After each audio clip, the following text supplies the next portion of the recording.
Você lembra do momento exato. Não foi quando você descobriu, foi depois, quando a poeira baixou um pouco e você foi ao banheiro, sozinha, e se olhou no espelho.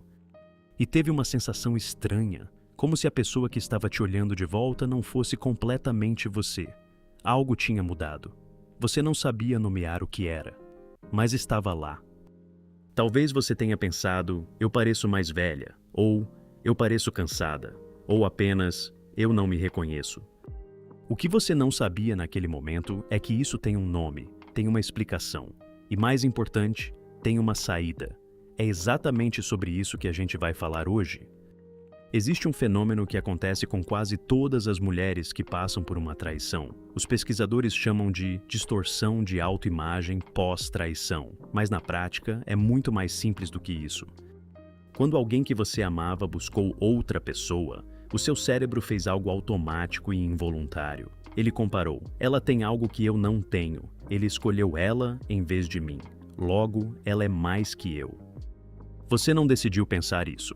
Aconteceu antes de você poder parar.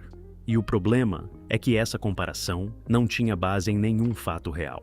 Você provavelmente não sabia como a outra pessoa era. Não tinha visto foto. Não sabia nada sobre ela.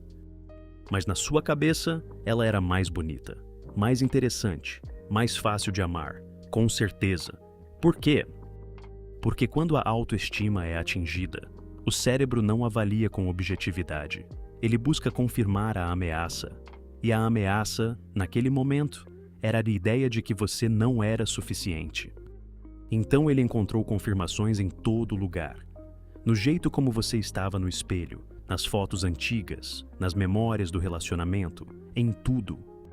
Mas aqui está o que você precisa entender. Você não estava se vendo com clareza. Você estava se vendo através das lentes de uma traição. E essas lentes mentem. Tem outra coisa que acontece depois de uma traição que quase ninguém fala. A primeira pergunta que a maioria das mulheres se faz não é como ele pôde fazer isso. É o que eu fiz de errado. Isso parece ilógico, mas tem uma explicação muito precisa. Quando algo doloroso acontece sem que a gente tenha controle, o sistema nervoso entra em estado de ameaça. E a incerteza, a sensação de que coisas ruins podem acontecer sem aviso e sem motivo, é intolerável para o cérebro.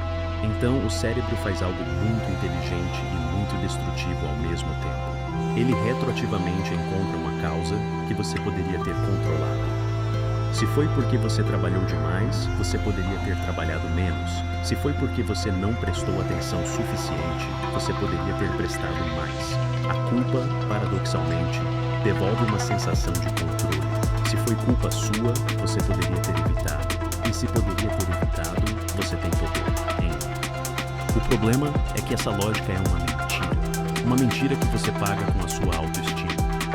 Porque a decisão de trair pertence inteiramente a ele. Entre o que ele sentiu e o que ele fez, havia um espaço. Nesse espaço, havia escolhas.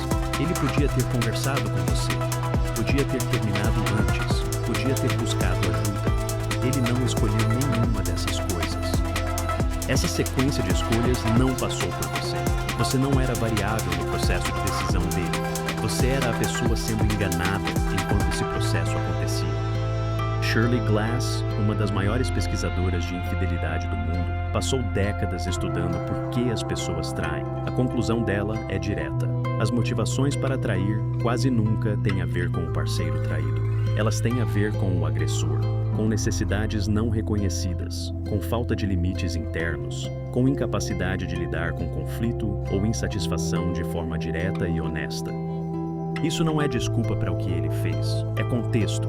E é um contexto que te retira do centro da história. A traição diz que ele foi capaz de fazer uma escolha cruel enquanto te olhava nos olhos e dizia que te amava. Diz que ele priorizou um desejo momentâneo sobre anos de construção juntos. Diz que ele não teve a honestidade de ter uma conversa difícil antes de fazer o que fez. Isso diz tudo sobre ele. Nada sobre sua beleza, nada sobre suas qualidades, nada sobre se você era suficiente. Você era suficiente. Ele é que não foi. Então, como você volta a se reconhecer no espelho, não é rápido, não é linear, e não começa com força de vontade ou com afirmações positivas que você repete até acreditar.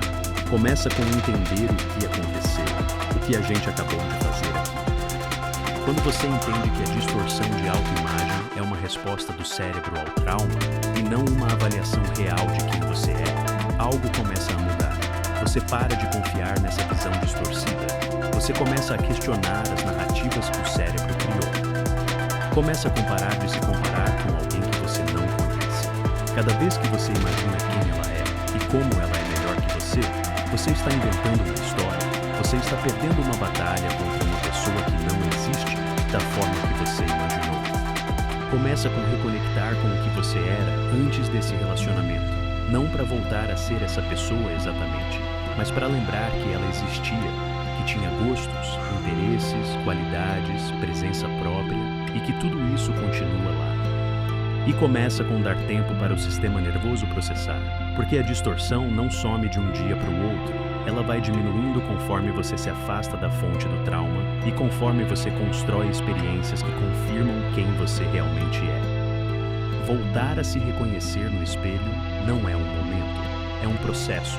E às vezes a gente precisa de um guia para esse processo, não de alguém te dizendo que você é incrível e que vai ficar bem, mas de alguém te explicando o que está acontecendo dentro de você, por que está acontecendo e o que fazer com isso. O Fator Íntimo tem um guia chamado A Culpa Não É Sua, construído exatamente para esse momento. Ele acompanha você do choque inicial até a reconstrução, uma etapa de cada vez, sem pressa, sem promessas vazias. Se você está nesse lugar agora, ou conhece alguém que está, o link está na descrição. E se esse conteúdo fez sentido para você, se inscreve. Toda semana a gente fala sobre o que ninguém te ensinou, sobre amor, traição, apego e autoestima, com psicologia real, sem julgamento.